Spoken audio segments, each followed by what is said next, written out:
Miami Sports Always from two homies in Miami. What is going on, guys? Good afternoon, good evening, good night from wherever you may be listening. It is John, it is Juan, and we are back with episode 32 of the Sports Spectator podcast, baby. Let's go. John, you know what notable Miami Heat player used to wear 32? Probably haven't thought about it in a while. Shaquille O'Neal. Fun fact, with him is how we got our first ever championship in Dade County, baby. So this feels like a very, very special episode, not just because of the agenda that we have going on today. We have a lot to talk about, a lot to rant about, a lot to, once again, potentially get canceled over. But I'm excited today, man. Once again, you look good. You look hot, dude. How are you feeling, bro? Talk to me. I'm feeling great. And speaking of almost getting canceled, I almost brought up another famous number 32 player, Magic Johnson. And do you know why I almost brought him up and almost got canceled? Maybe we should mention that. You know why? No, shout out to Magic Johnson. Bigger shout out to SHAQ. He has a couple of businesses. Subways? I think he's got like a burger joint. I don't know. Shout out to SHAQ. Shout out to Dwayne Wade. Dwayne Wade's statue going up soon. But I'm doing good. You know who else is doing good? Tua Tagovailoa. This man said he loves football until the death of him. I saw that. Are we back? Are we back? Dude. I mean, I feel like that's as back as you can get, dude. That guy literally looked at death in the face and he said, fuck you, dude. Not today, dude. I'm staying, baby. He literally went like Leo DiCaprio in Wolf of Wall Street and he said, I'm not fucking leaving, dude. Hey, you're going to have to drag me out of this fucking field, dude. Like, I got to be dead, no pulse, not breathing, dude. So if that is not the personification of we are so fucking back, I don't know what is, dude. Then, you know, I would like Webster's dictionary. You guys can come on and explain to me the actual meaning of we're back because I don't know, dude. We're so back, dude. And just like in the spirit of being back, we got a jam-packed agenda. John, did you want to mention anything else before we get started? I just want to say, you said that he looked death in the face and said, I'm not fucking leaving. I'm going to say he looked death in the face and said, eek, eek, eek. Motherfucker. Dolphin noises. Dolphin noises against the Grim Reaper, dude. That's pretty raw, dude. I might get AI to kind of frame up, create an image for that. That's pretty raw. Just like going eek, eek, eek, eek, eek, eek, with a scythe in your face. If you can picture that for a second. Very raw, dude.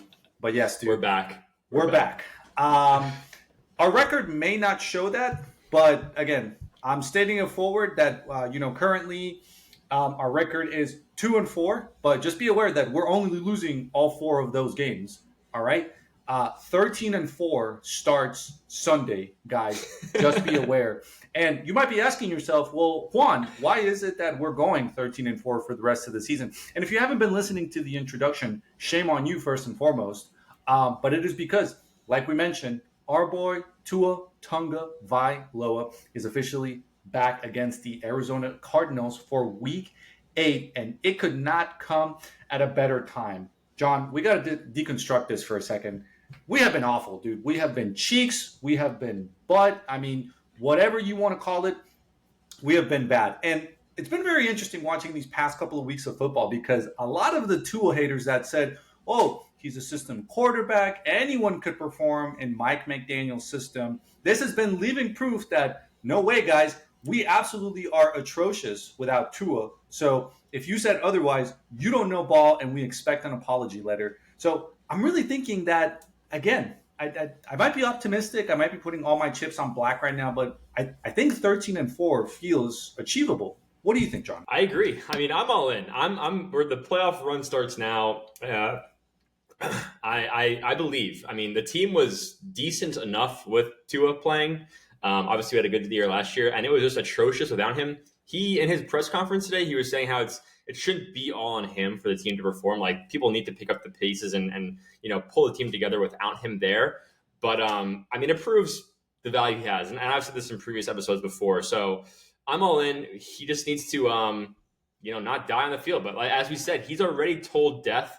He's already told the haters several things. Eek, eek, eek being one of them. So I feel good. I'm ready for Tyreek Hill to eat. He has been on my bench in fantasy, and I'm ready to turn my season around from 2-6. So the Dolphins and my fantasy team are ready for this moment. Tua, please carry me and carry us to the victory land, dude. And I mean, I don't know if you've ever heard the phrase "football guy," what it means to be a football guy.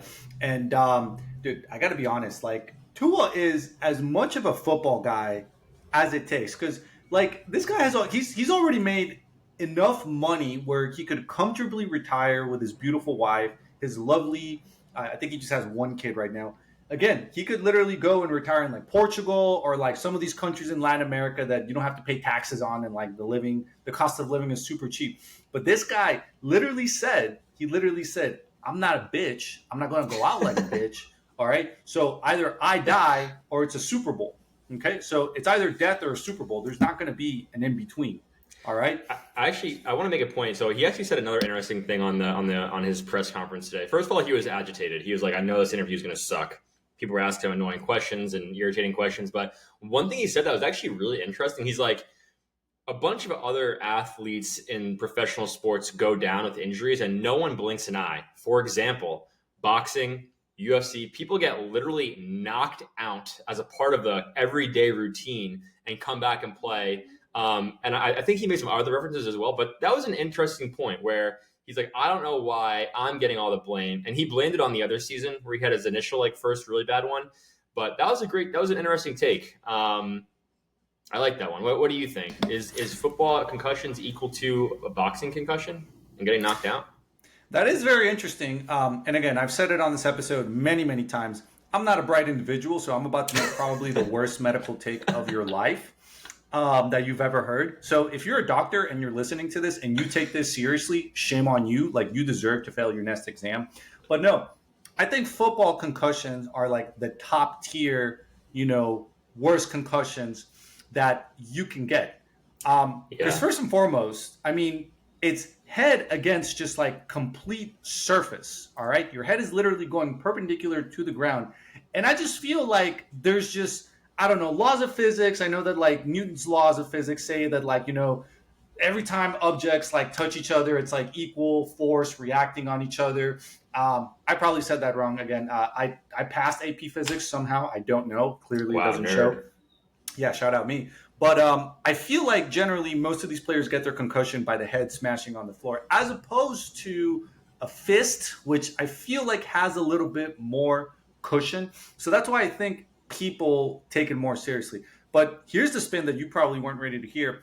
I'm ready to make the claim that there is an anti-Samoa agenda in the league. That's my take. And I say this because if you actually look at Josh Allen's last two games, the guy took some serious hits. And no one was talking about, well, we got to get Josh Allen out of the game. This guy needs to consider retiring. Okay, he's got to look out for his health. I mean, I don't think he has children right now. No one's talking about like, oh, he's got to spend time with his children. I'm very much convinced that the media has an anti-Samoa agenda. That's got to be what it is, because that's the only differentiating factor with Tua and other quarterbacks, is that he is Samoan. So big media, again, we're very pro Samoa. We're very Tua friendly on this podcast, albeit, we've given some critiques, but as passionate Dolphin fans, but we are fans of the island. We will say that much. So yeah. Tua, when you listen to this, just know that we support you. Any stupid take I may have made on this podcast, again, I'm dumb. So please don't take those very personally. We believe in you. 13-4 begins this Sunday, baby. And big media, shame on you. Shame on you for having your anti-Samoan bias against Tua. That's our goal. First they took down Monte Teo with his fake girlfriend. Now they're trying to take down Tua. You're right. I didn't even think about Monte Teo. This literally just proves my point, John. All right, we got to get our editor to make this. All right, we got to make a nice edit of this, because this just proves my point. The media has an anti-Samoa agenda. First it was Monte Teo, and now it's Tua. Okay?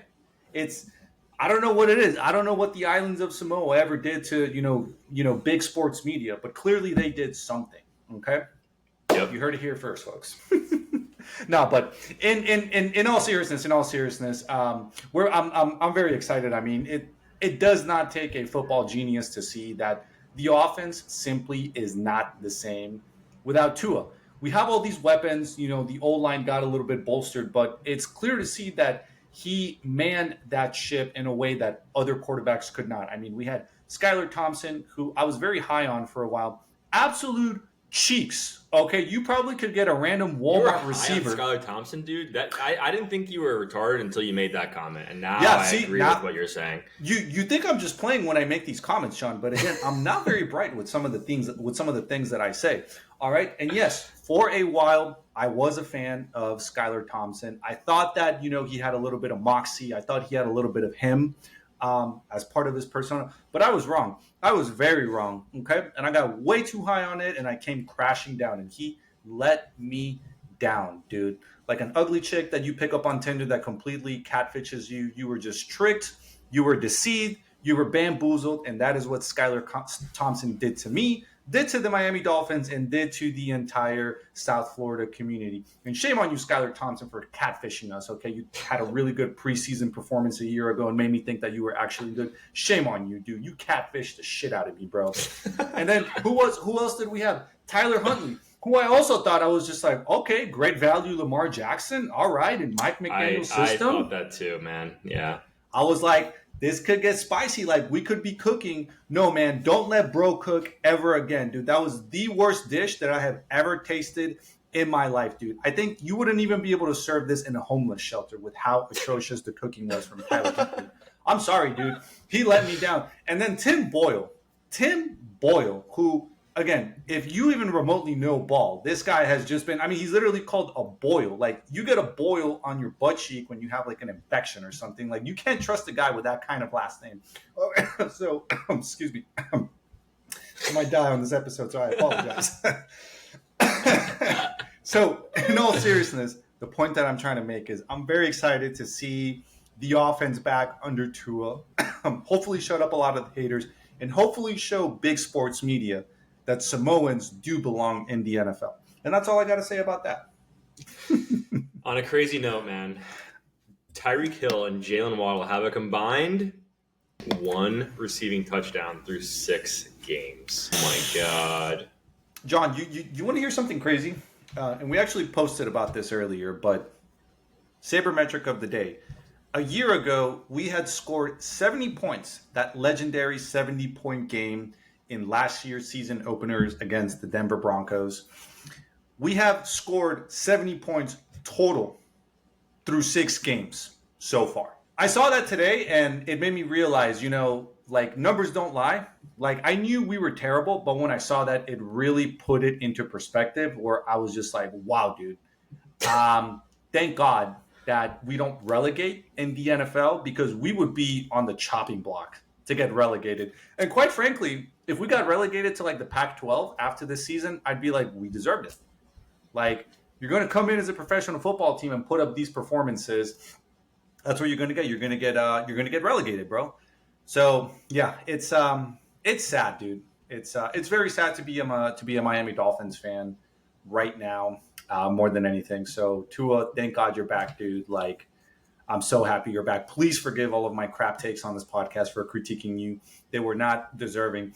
Unless you do really bad and we look really worse, then I retract this statement on a future podcast and I stick with my guns that I said previously. So interpret that how you will. What do you think, John? How are you feeling for Sunday? I actually kind of like the Cardinals, so I'm a little bit hesitant to say I like how we look. I honestly just hope everyone has fun. No, I'm just playing. I hope we at least look competitive. I really like our defense. Anthony Weaver, I think he's done great with what he has, which is nothing, like literally nothing. So I like our defense. If our offense can put some games together and just complete some passes and get down the field. So if we lose, I'm not upset. I just want the team to connect more on offense. And I hope, obviously, Tua doesn't get hurt. But I'm optimistic for now. But like I said, we talked about this the other episode, like the season's over until it's not. That's my perspective. Like the season's done until we have some hope. And there is some hope at this moment. So I'm not going to expect the world against Arizona, but I hope the team at least makes some progress because we've made none without Tua. 100%. I agree. You have to come into this game optimistic. We're not going to go from the product that we had previously where we're struggling to even score past 2 touchdowns in a game to suddenly go up and putting up 40, 50 points. Now, that's not a realistic expectation.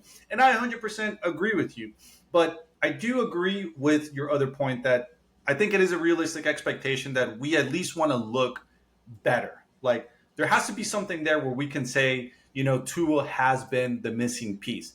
If we go back out there and we're throwing stinkers, we're just throwing like screen passes and we're struggling just to convert a first down. At that point, it's just going to be I think Tua's going to be throwing piss missiles. I think he's going to be rocketing the ball. Dude, I don't even care if he goes for 5 interceptions and 2 touchdowns, 3 touchdowns, I'll be happy. Just throw the ball. Just sling it. I think you will. Dude, there is a very famous saying that, it's better to go 0-20 than go 0-5 because it means that you shot for 20, it means you never gave up. But if you stopped at 5, that means you gave up. And that's what I hope for in this game, dude. I would prefer to see 10 interceptions, but 10 interceptions on just absolute donkey rockets, on just absolute turd dots out there. And I would prefer to see that than to just see us be throwing screen passes and just look like nothing out there. Okay? So I 100% agree. But, John, it's funny you mentioned Anthony Weaver because one of the things I wanted to discuss as part of today's episode is who exactly on the Dolphins organization, and I think we're at a point now, we've seen enough of a lot of personnel that we can start asking the question, who is on the hot seat right now? And I have an opinion, John, but I want to hear what you think. Who would you say is on the hot seat right now? Not Anthony Weaver. I really like him. And if you're going to say what I think you're going to say, Anthony Weaver for head coach if Mike McDaniel gets kicked down. Dude, we are on the same frequency today because I agree. I think everyone right now, from the janitor, all right, all the way up to Stephen Ross, everyone, like fire everyone. I don't care. Mike McDaniel, I'm sorry, man. Like, I've been a fan of you, but I can't defend you and Chris Greer any longer. Like, I can't, dude. Like Skylar Thompson, I've been feeling betrayed, bamboozled, lied to. And I don't think I'm starting to think that Mike McDaniel is not the offensive genius that we were led to believe. He's not Bong Shula, okay? And maybe he should go back to being an alcoholic. Maybe that was the spark that made him a genius. Like, dude, rip a couple shots, bro. Like, have a little guado, have a little tequila or something before the game. Get a little lit, dude, and start calling some fucking wild card or some wildcat offense, dude. Throw Tua in the pistol, dude. Like, fuck it, bro. Have Tyreek throw a pass to a fullback. Like, I don't care, dude. Do something. Dude, like we said a couple episodes ago, it's going to be the triple option. It's Tua, Tyler Huntley, and A-Chain. But the other thing, too, dude, like, his interviews since we've been losing, he's been more coherent in his interviews, I've noticed. So, dude, he's sober. Yeah. He's sober. I need, like, a lit Mike McDaniel, dude. I need the guy that was, like, ripping babes and taking bumps on the sideline. All right, whatever he was doing last year, I need him to do it again. All right, sober Mike McDaniel is not the answer. But okay, I'm being very disrespectful because I know that is a sensitive topic to him. But the point that I am serious about is the fact that I do not think that he really has what it takes to be a head coach, and it happens a lot. It's not uncommon to see people that were promoted from coordinator positions all the way to head coaches not be able to make it as a head coach. He previously was the offensive coordinator for the 49ers. We're seeing that the head coaching gig may have been more than, he's biting off more than he could chew.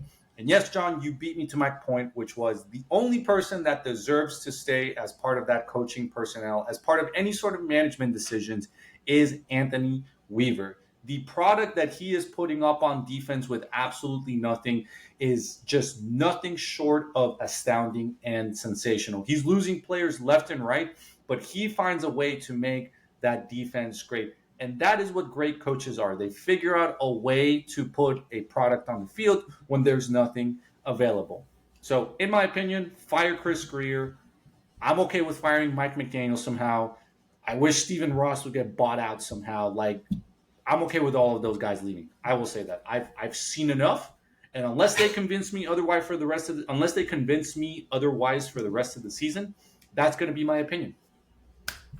That's all I got to say. I don't want to see Mike McDaniel leave, but I agree it might happen. I hope it doesn't, but yeah, it might be what needs to happen. So, I mean, we technically signed him all the way till 2028, so he's probably not going to be leaving anytime soon.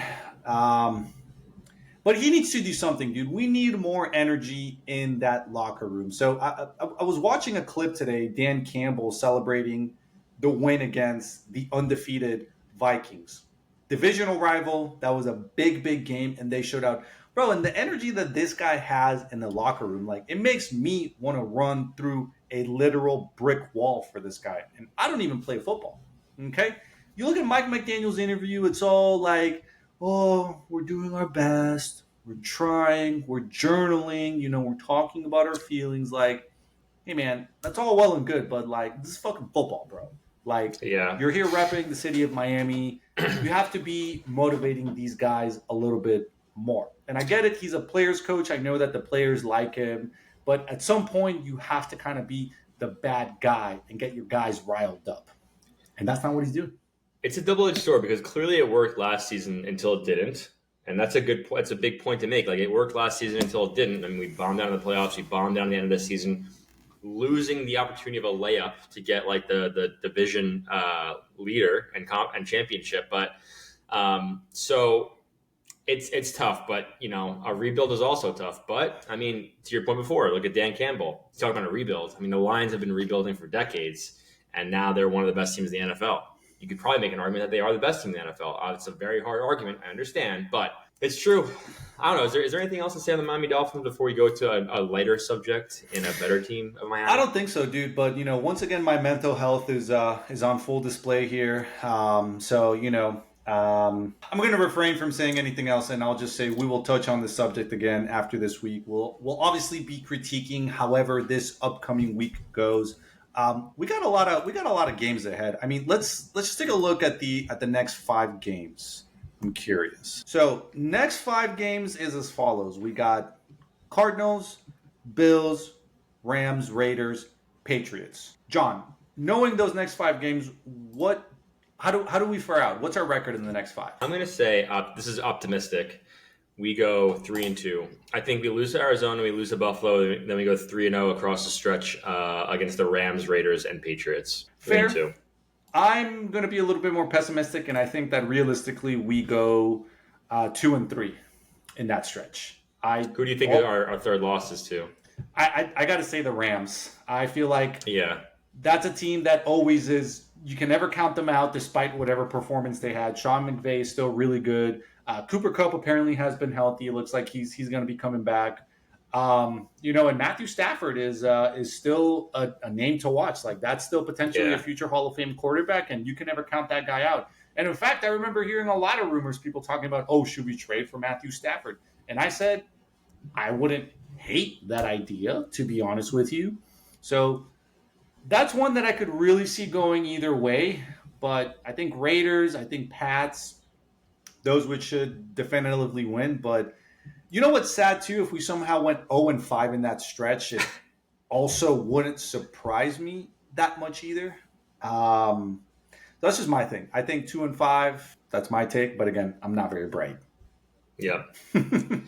But all right, on a bit of a lighter subject, John, let's talk about since we've been on the topic of the future, and we'll just touch on this since we're trying to keep today's episode a little bit shorter. But another Miami team that obviously has been doing well, 7-0, the Hurricanes, which pains me as a Florida Gators fan. Every friend that I have here in South Florida who obviously went to UM has been bullying me nonstop. That's not nice, guys, by the way. That's not very freaking nice that you bully me that way. So I know you're going to hear this message, so I don't appreciate it.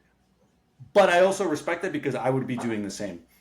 Hurricanes, 7-0, big W this weekend against Louisville. And Cam Ward, I'm ready to say it. I think he's him. I'll say that. He's him. And John, you called think it. You're ready to say it? You think you're ready to say it? That's offensive. That's actually offensive. You know what? You're right. You're right. And you called it on this podcast. You called it since the beginning of the season. You were the biggest Cam Ward supporter. And I was like, I always had a feeling that John wasn't very bright, and that just kind of proved it.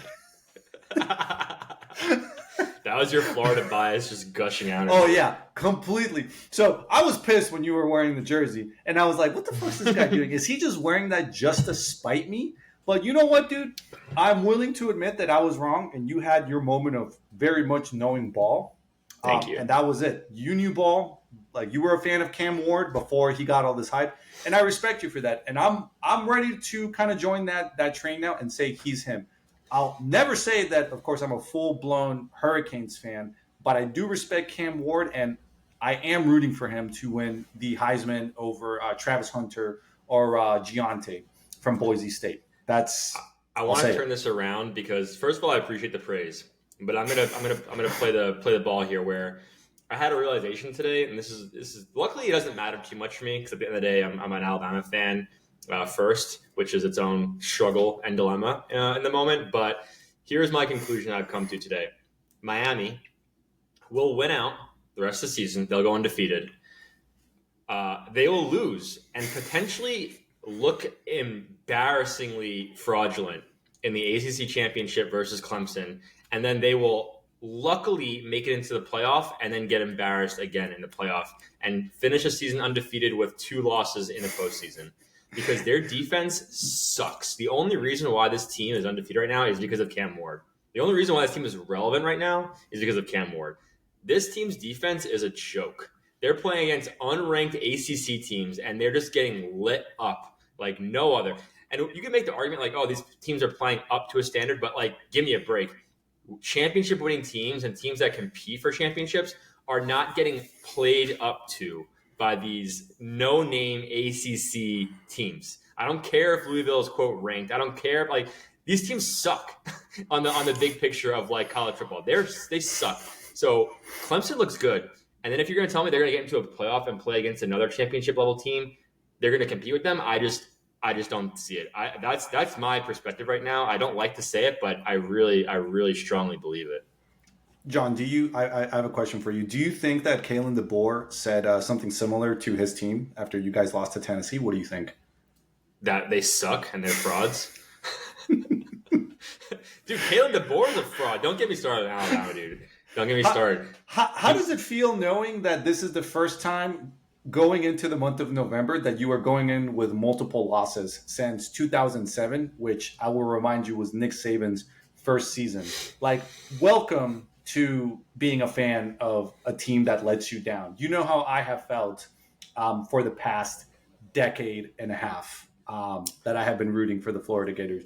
Welcome, dude. How does it feel to be joining this club? I refuse to accept your welcome yet. All right, we're not down as bad as the Gators are. Let me reiterate that. We're still in the top 25 on like the Florida.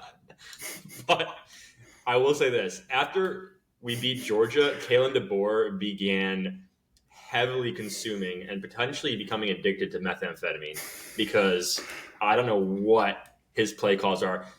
I'll leave this conversation with this one statement. His last play against Tennessee, if this was designed as it showed on TV, was a screen pass or a short field dump off to a receiver with the expectation that 17-year-old, 130-pound Ryan Williams was supposed to be a lead blocker in the open field. That was the last play to try and get a first down in the game. I saw that and I was like, what the fuck is going on, dude? So I don't know. I'm sorry, Juan, but I'm not going to stoop myself down to your level yet. Can we please go back to my Hurricanes now? Fair. We'll touch on this subject again at the end of the season, and maybe when you guys look a couple more, we'll have this discussion again, and I'll give you a second welcoming during that point. But it's okay. I'll say this. You know what would be a great game in the playoff would be Alabama versus Miami because it's two teams that are just like, I think they're so shrouded in bullshit that, Miami on the defensive side and then Alabama on really just every side. That would be a legendary game of like, what the fuck is going on? So I hope that happens. And I think if it does happen, it's a coin toss with who wins. Obviously, I hope Alabama wins. But I think, yeah. What do you think about what I said about Miami? I do agree. The defense is suspect at best, a complete liability at worst, man. It's bad, dude. And the football games are won in the trenches, and everyone knows that trench warfare happens on the defensive side on the ball. Because to your point, to let an unranked Louisville team, which has not been relevant since Lamar Jackson played over there, if you allow them to put up that many points, it is very suspicious. And I swear to God, every time that I look at the over-under for Miami games, the books agree. The over is, or the line for the over-under is always a crazy high number because people agree. They obviously have an explosive offense, so they're going to be putting up points, but they have a liability of a defense, so they're going to be giving up points. And yes, full agree. Defense is what, at the end of the day, that's what wins you games. I mean, look at Seattle when they had the Legion of Boom. They had the absolutely most whack-ass offense, but they won a Super Bowl because of their defense. So no, I agree. And I would love for an Alabama-Miami playoff game. It'd be great. It would be great because it would, regardless of who wins and who loses, I get to hate on many people regardless. If Miami wins, I get to hate on all the Bama fans that I know. Vice versa. Yeah. So I would love that because I would come out on top somehow in that situation. And then people will look at me and they're like, well, the Gators didn't even make it. And it's just like, yeah, dude, like we Hater suck. first. I'm aware. Exactly. But I will forever be a hater first and a fan second. So with all that being said, I just want to reiterate that, and I'll throw this out there. Maybe I'm getting ahead of myself, but I would love to see Cam Ward play in Hard Rock Stadium, not just on Saturdays, but on Sundays. If somehow the stars align and we got that, I think it would be really cool to have like the hometown guy come in and play for the hometown team. It would be awesome. So I'm going to leave it at that. I will not reiterate any further. I will say that, and that's it. Speaking of Cam Ward playing the Hard Rock, FSU at Miami this weekend, Halloween weekend, October 26th, 7 p.m. Trap game? Yeah, a trap game for the police, maybe, because they're gonna be busy as hell during that game. You know how many arrests they're gonna be making for like stupid ass FSU and UM fans like getting rowdy? I've been to the Miami FSU game. It feels generally in Miami or unsafe. in Tallahassee? No, in Miami when FSU has come to town. When was the last one you went? Tell us about it. How was it? It was a couple years ago. I was definitely much younger, didn't have as many wrinkles on my face as I do now. But even then, I was like, damn, I should have come with like a bulletproof vest or something. I feel like at any second now I could get stabbed. Very electric environment, but also very spooky. Wow. Pun intended for Halloween as well. Uh-huh. So we'll see. So shout out to the Miami-Dade Police Department. They will be making their quota this weekend. I'm sure for the excessive number of, arrests they will be making. So thank you. We support the Blue on this podcast. So thank you, Miami-Dade Police, for inevitably the amount of work that you will have to put in this weekend. But I do also agree it might be a trap game. It would almost be hilarious if going undefeated, the one team that they lose to is this shit tier FSU team. That would be borderline biblical. And I would be laughing until the postseason. Norvell has had this game circled. They've been losing, and they're like, you motherfuckers better get your shit together for Miami because we're winning this game. So I would love that. I might honestly bet the FSU money line just to fuck around. Wow. Yeah, I think it will be a sneaky good game. I know everyone's talking about how Miami's gonna pay back revenge and get it, but dude. Miami hasn't proven themselves in any of these games, bro. The only game they proved themselves in recently really was South Florida. South Florida should calm down. And I guess Florida, but once again, respectfully. We suck. Yeah. You can say we suck. Yeah, man. It should be good. I'm really excited for that game. We will see. I hope both teams somehow find a way to lose. I hope both teams do not have fun. I hope it is a very unpleasant experience, with the exception of Cam Ward. I do like him. I like his charisma. He really is him. So we will see. But I think I will be taking. John, pop quiz. What would you say the line is right now for that game? It's got to be a lot, man. I would say, Las Vegas is smart, so it can't be that much. So give me. What do you think? Spread. 15. What are you saying? The over under is 15? No. The spread is minus 15 for Miami. Wow, you are way off, my friend. And according to what I just found, the line is actually -1.5. Are you serious? Florida State. You're fucking with me. That's what I'm seeing right here. No, I refuse to believe you. Yeah. This one that I'm looking at right now, No, Vegas Insider. ESPN is -21. Are you good? Are you looking at like 3 years ago or something? Dude, I might be. I actually now legit have to go in and check. The over-under is 54.5. Which I might just start betting the over in every Miami game right now, but Florida State's offense is so freaking bad that I hesitate a little bit. But like, dude, I mean, every offense just goes insane against Miami. They do. They go crazy. So you're right. Yeah, you're okay. I don't know what sketchy website I'm looking at that says the spread is -1 Florida State. Yeah. Hammer Miami and whatever website you're looking at because wow. I'm looking at it here, -21 Miami. Maybe that's an omen though. Maybe they are the real like time traveling bookies and they have the accurate stats. So I guess all right. So this is interesting. I never looked at this random website before, but it opened as FSU as the favorite with a -1, and then it changed to Miami. When the season started, weird. I guess. It might have been, maybe when the season started. Yo, you know what? That's crazy. That's probably what it was. It's probably when it opened, when the season started. That's what it was. I'm going to do that next season. I'm going to bet like preseason odds for every game for like teams. That just does not sound smart, but it would be funny. New ways to lose money. Dude, betting preseason single game odds. Yeah, taking all of the preseason rankings and just betting like the money line for the top 5 teams. All right, John. Oh my God. I think this has been a funny episode. All right, John. So just to start concluding this, just for a bit of a palate cleanser here, tell us about Inter Miami, man. How are we doing? How are we feeling? How are we looking? They broke the single season record for points in MLS history. So they brought one of the shittiest teams in MLS history to the very top. We are now the single season record holders for points. So, 3 points per win, 1 point for tie, 0 points for losses. We scored 74 points. The previous record was 71 from the New England Revolution. So we're going into the playoffs as the number 1 seed, best ever. Messi finishing the season with 20 goals, 16 assists. Luis Suarez, 20 goals, I think 10 assists, something like that.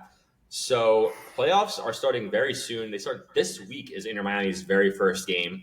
On Friday night, we'll play either Atlanta United or Montreal in Fort Lauderdale, 8:30 p.m. Eastern. So Friday night lights, 8:30 p.m. It's a best of 3 series in this MLS, so it's the first game. Some crazy stuff. So obviously Messi's huge in the MLS. They're going to be streaming the first, once again, best of 3 series, first game in the playoffs. This is the round of 16, so we're not even like the quarterfinals. They are streaming the first game on Friday night on a 78-foot by 330-foot big screen in Times Square, New York City.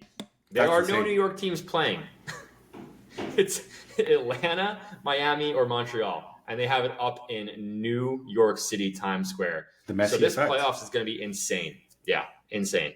That is insane. Whoa.